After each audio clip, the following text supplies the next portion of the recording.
Ushbu loyiha Agrobank hamkorlikda Samarqand viloyati Bulung'ur tumani Uraqli mahallasining 976 va 985 sonli konturlarda amalga oshirilmoqda.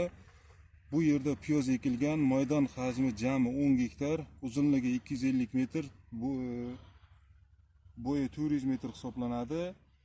Bu yerda ekinlar zamonaviy usullar bilan parvarishlanmoqda. Hozirgi ekinlar piyoz unib chiqqan holatda ekinlar yetishtirish 90 kun davom etadi. Yetishish jarayonida sug'oriladi, tabiiy va mineral o'g'itlar bilan oziqlantiriladi.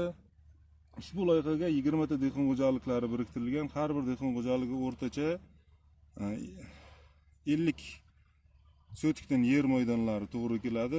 Loyihani samarali amalga oshirish maqsadida Davronbek Olqortepa ishlab chiqarish korporativi biriktirilgan. Ushbu loyiha bo'yicha har bir gektardan 120 tonna hosil olish rejalashtirilgan. Mazkur ekin yig'ishtirib olingandan so'ng ikkinchi ekinga ham yuqori daromadli ekin turini ekish orqali yer egalarining daromadlarini yanada oshirib boriladi.